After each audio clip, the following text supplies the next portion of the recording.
The Enormous Radio by John Cheever. Jim and Irene Westcott were the kind of people who seemed to strike that satisfactory average of income, endeavor, and respectability that is reached by the statistical reports in college alumni bulletins. They were the parents of 2 young children, and they had been married 9 years. They lived on the 12th floor of an apartment house in the East 70s between 5th and Madison Avenues. They went to the theater an average of 10.3 times a year, and they hoped someday to live in Westchester. Irene Westcott was a pleasant, rather plain girl with soft brown hair and a wide, fine forehead, upon which nothing at all had been written, and in the cold weather she wore a coat of fish skins, dyed to resemble mink. You could not say that Jim Westcott, at 37, looked younger than he was, but you could at least say that he seemed to feel younger. Say of him that he seemed to feel younger. He wore his graying hair cut very short. He dressed in the kind of clothes his class had worn at Andover, and his manner was earnest, vehement, and intentionally naive. The Westcotts differed from their friends, their classmates, and their neighbors only in an interest they shared in serious music. They went to a great many concerts, although they seldom mentioned this to anyone, and they spent a good deal of time listening to music on the radio. Their radio was an old instrument, sensitive, unpredictable, and beyond repair.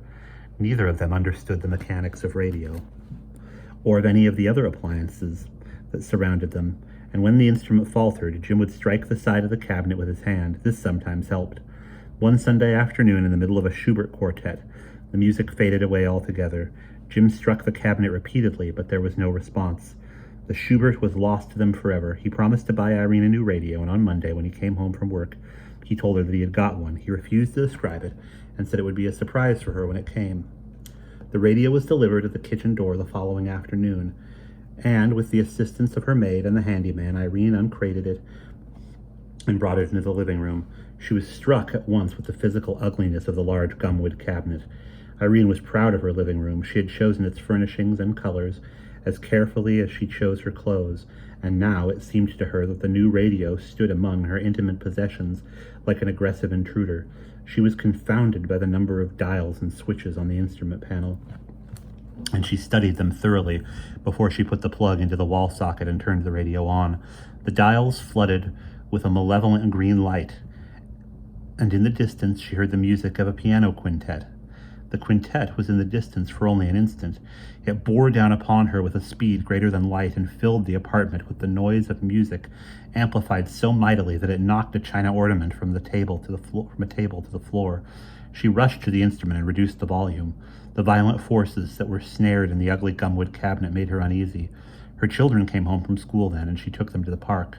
It was not until later in the afternoon that she was able to return to the radio. The maid had given the children their suppers and was supervising their baths when Irene turned on the radio, reduced the volume, and sat down to listen to a Mozart quintet that she knew and enjoyed. The music came through clearly. The new instrument had a much purer tone, she thought, than the old one. She decided that tone was most important, that she could conceal the cabinet behind a sofa. But as soon as she had made her peace with the radio, the interference began. A crackling sound, like the noise of a burning powder fuse, began to accompany the singing of the strings.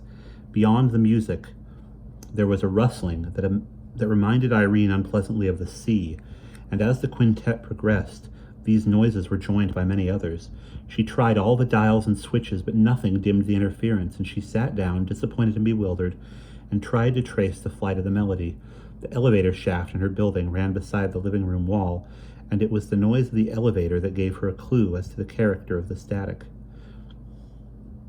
The rattling of the elevator cables and the opening and closing of the elevator doors were reproduced in her loudspeaker, and realizing that the radio was sensitive to electrical currents of all sorts, she began to discern through the Mozart the ringing of telephone bells, the dialing of phones, and the lamentation of a vacuum cleaner.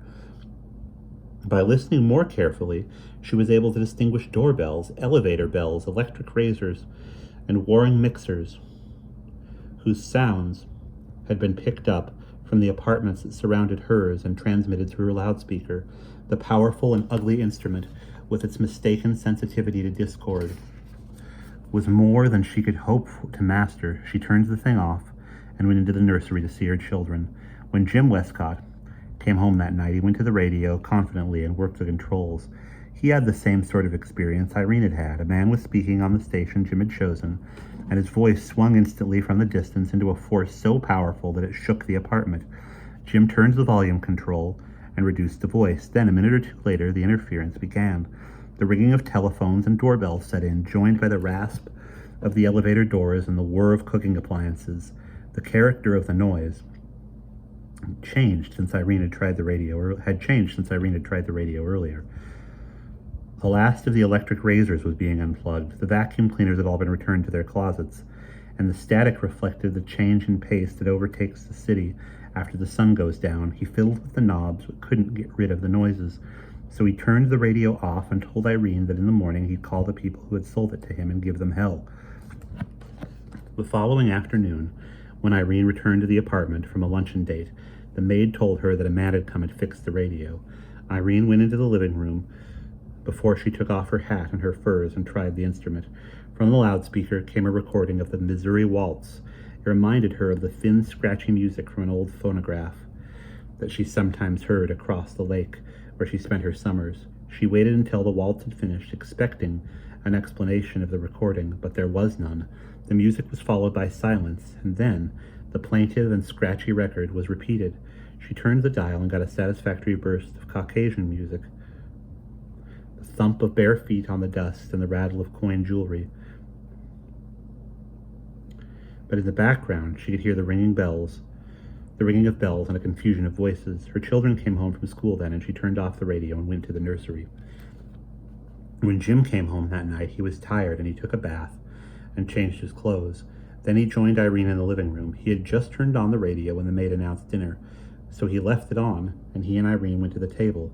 Jim was too tired to make even a pretense of sociability, and there was nothing about the dinner to hold Irene's interest, so her attention wandered from the food to the deposits of silver polish on the candlesticks, and from there to the music in the other room. She listened for a few moments to a Chopin prelude, and then was surprised to hear a man's voice break in. "For Christ's sakes, Kathy," he said, "do you always have to play the piano when I get home?" The music stopped abruptly.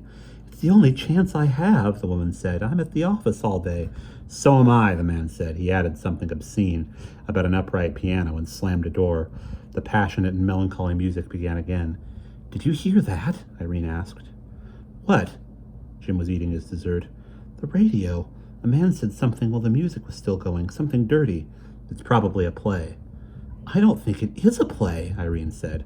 They left the table and took their coffee into the living room. Irene asked Jim to try another station. He turned the knob. "Have you seen my garters?" the man asked. "Button me up," a woman said. "Have you seen my garters?" the man said again. "Just button me up and I'll find your garters," the woman said. Jim shifted to another station. "I wish you wouldn't leave apple cores in the ashtrays," a man said. "I hate the smell." "This is strange," Jim said. "Isn't it?" Irene said. Jim turned the knob again. "On the coast of Coromandel, where the early pumpkins blow," a woman with a pronounced English accent said. "In the middle of the woods live the Yongy Bongy Bow, 2 old chairs and half a candle, 1 old jug without a handle." "My God," Irene said, "that's the Sweeney's nurse." "These were all his worldly goods," the British voice continued.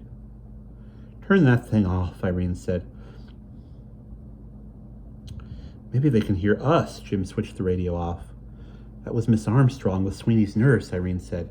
"She must be reading to the little girl. They live in 17B. I've talked with Miss Armstrong in the park. I know her voice very well. We must be getting other people's apartments."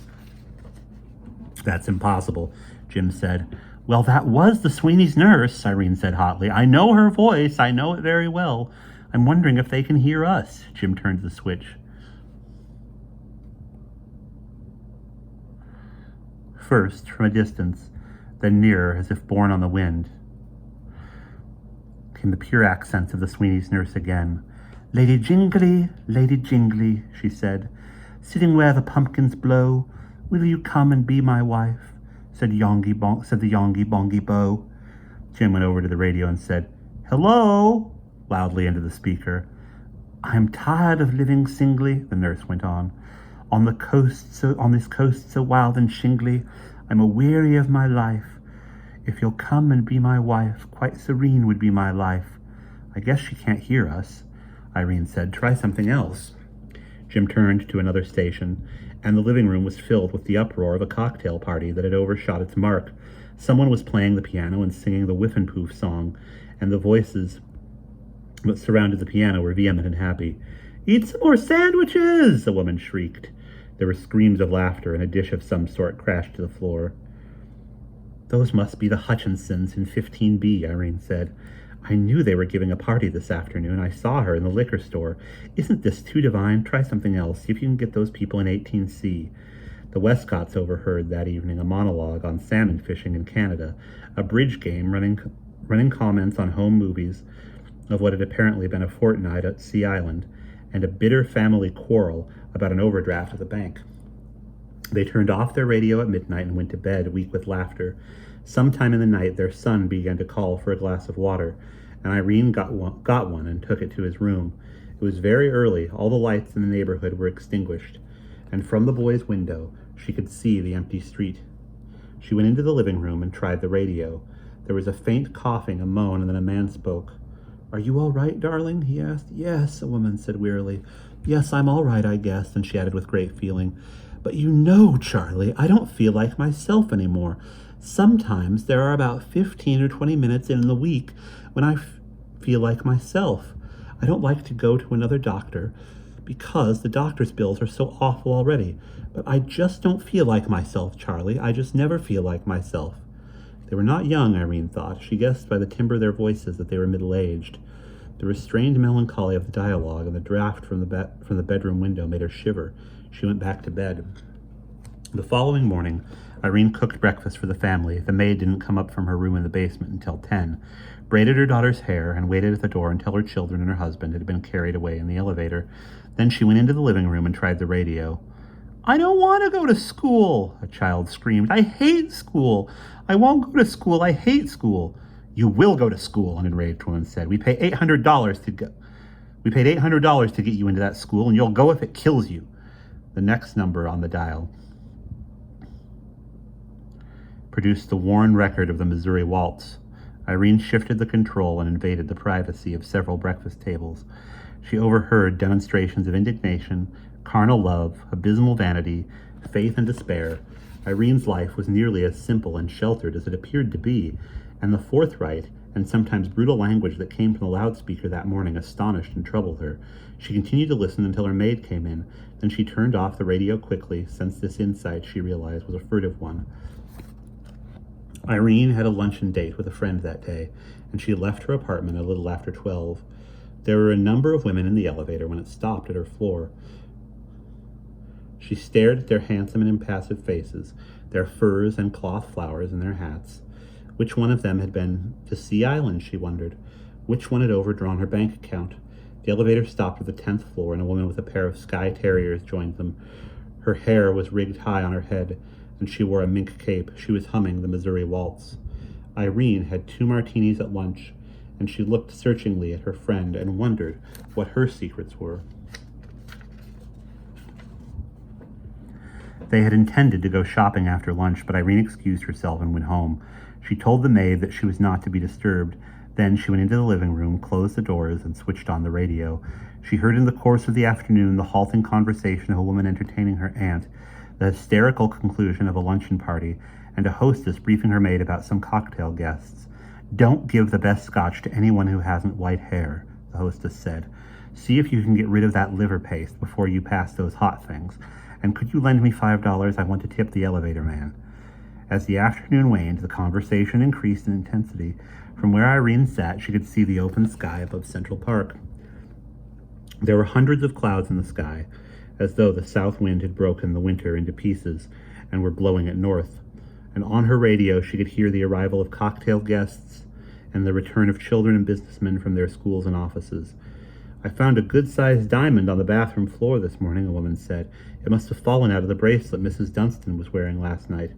Well, sell it, the man said. Take it down to the jeweler on Madison Avenue and sell it. Mrs. Dunstan won't know the difference. We could use a couple of $100. Oranges and lemons, say the bells of St. Clement's, the Sweeney's nurse sang. Halfpence and farthings, say the bells of St. Martin's. When will you pay me, say the bells of Old Bailey. It's not a hat, a woman cried at the back, and at her back roared a cocktail party. It's not a hat, it's a love affair. That's what Walter Floral said. He said it's not a hat, it's a love affair. And then in a lower voice, the same woman added, talk to somebody, for Christ's sakes, honey. Talk to somebody. If she catches you standing here not talking to anybody, she'll take us off her invitation list, and I love these parties. The Westcotts were going out for dinner that night, and when Jim came home, Irene was dressing. She seemed sad and vague, and he brought her a drink.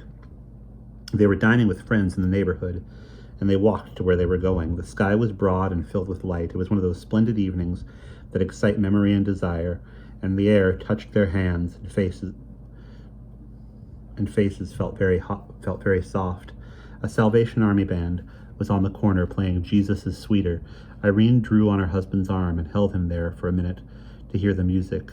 They're really such nice people, aren't they? She said. They have such nice faces. Actually, they're so much nicer than a lot of people we know. She took a bill from her purse, walked over, and dropped it into the tambourine. There was in her face, as she returned to her husband, a look of radiant melancholy that she was not familiar with, and her conduct at the dinner party that night seemed strange to him, too. She interrupted her hostess rudely and stared at the people across the table from her with an intensity for which she would have punished her children. It was still mild when they walked home from the party, and Irene looked up at the spring stars. How far that little candle throws its beams, she exclaimed. So shines a good deal in a naughty world. She waited that night until Jim had fallen asleep, then went into the living room and turned on the radio. Jim came home about 6 the next night. Emma, the maid, let him in, and he had taken off his hat and was taking off his coat when Irene ran into the hall. Her face was shining with tears and her hair was disordered. Go up to 16C, Jim, she screamed. Don't take off your coat. Go up to 16C. Mr. Osborne's beating his wife. They've been quarreling since 4 o'clock, and now he's hitting her. Go up there and stop him. From the radio in the living room, Jim heard screams, obscenities, and thuds. You know you don't have to listen to that sort of thing, he said. He strode into the living room and turned the switch. It's indecent, he said. It's like looking in the windows. You know you don't have to listen to that sort of thing. You can turn it off. Oh, it's horrible. It's so dreadful, Irene was sobbing. I've been listening all day. It's so depressing. Well, if it's so depressing, why do you listen to it? I bought this damned radio to give you some pleasure, he said. I paid a great deal of money for it. I thought it might make you happy. I wanted to make you happy. Don't quarrel with me, she moaned, and laid her head on his shoulder. All the others have been quarreling all day. Everybody's been quarreling. They're all worried about money. Mrs. Hutchinson's mother is dying of cancer in Florida, and they don't have enough money to send her to the Mayo Clinic. At least Mr. Hutchinson says they don't have enough money. And some woman in the building is having an affair with the superintendent, with that hideous superintendent. It's too disgusting. And Mrs. Melville has heart trouble, and Mr. Hendricks is going to lose his job in April. And Mrs. Hendricks is horrid about the whole thing, and that girl who plays the Missouri Waltz is a whore, a common whore. And the elevator man has tuberculosis, and Mr. Osborne has been beating Mrs. Osborne. She wailed. She trembled with grief and checked the stream of tears down her face with the heel of her palm. Well, why do you have to listen? Jim asked again. Why do you have to listen to this stuff if it makes you so miserable? Oh, don't, she cried. Excuse me. Life is too terrible, too sordid and awful. But we've never been like that, have we, darling? Have we? I mean, we're always good and decent and loving to one another. We've always been good and decent and loving to one another, haven't we? And we have 2 children, 2 beautiful children. Our lives aren't sordid, are they, darling? Are they? She flung her arms around his neck and drew his face down to hers. We're happy, aren't we, darling? We're happy, aren't we? Of course we're happy, he said tiredly. He began to surrender his resentment. Of course we're happy. I'll have that damned radio fixed or taken away tomorrow. He stroked her soft hair. My poor girl, he said. You love me, don't you? She asked. And we're not hypocritical or worried about money or dishonest, are we? No, darling, he said. A man came in the next morning and fixed the radio. Irene turned it on cautiously and was happy to hear a California wine commercial and a recording of Beethoven's Ninth Symphony, including Schiller's Ode to Joy. She kept the radio on all day and nothing untoward came from the speaker. A Spanish suite was playing when Jim came home. "Is everything all right?" he asked. His face was pale. She thought. They had some cocktails and went to dinner and went into dinner to the Anvil. His face was pale, she thought. They had some cocktails and went in to dinner to the Anvil chorus from Il Trovatore. This was followed by Debussy's L'Amour. "I paid the bill for the radio today." Jim said, "It cost $400. I hope you get some enjoyment out of it." "Oh, I'm sure I will," Irene said. $400 is a good deal more than I can afford," he went on. "I wanted to get something that you'd enjoy. It's the last extravagance we'll be able to indulge in this year. I see you haven't paid your clothing bill yet. I see you haven't paid your clothing bills yet. I saw them on your dressing table." He looked directly at her. "Why did you tell me you had paid them? Why did you lie to me?" "I just didn't want you to worry, Jim," she said. She drank some water. "I'll be able to pay my bills out of this month's allowance." There were the slip covers last month in that party. "You've got to learn to handle the money I give you a little more intelligently, Irene," he said. "You've got to understand that we won't have as much money this year as we had last. I had a very sobering talk with Mitchell today. No one is buying anything. We're spending all our time promoting new issues, and you know how long that takes. I'm not getting any younger, you know. I'm 37. My hair will be gray next year. I haven't done as well as I'd hoped to do, and I don't suppose things will get any better." "Yes, dear," she said. "We've got to start cutting down," Jim said. "We've got to think of the children. To be perfectly frank with you, I worry about money a great deal. I'm not at all sure of the future. No one is. If anything should happen to me, there's the insurance, but that wouldn't go very far today. I've worked awfully hard to give you and the children a comfortable life," he said bitterly. "I don't like to see all of my energies, all of my youth wasted in fur coats and radios and slipcovers. And please, Jim," she said, "please, they'll hear us." "Who'll hear us? Emma can't hear us. The radio." "Oh, I'm sick," he shouted. "I'm sick to death of your apprehensiveness. The radio can't hear us. Nobody can hear us. And what if they can hear us? Who cares?" Irene got up from the table and went into the living room. Jim went to the door and shouted for her to come and shouted to her from there, "Why are you so Christly all of a sudden? What's turned you overnight into a convent girl? You stole your mother's jewelry before they probated her will. You never gave your sister a cent of that money that was intended for her, not even when she needed it.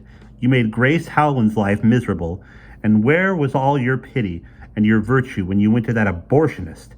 I'll never forget how cool you were. You packed your bag and went off to have that child murdered, as if you were going to Nassau, as if you had any reasons. If you had any good reasons."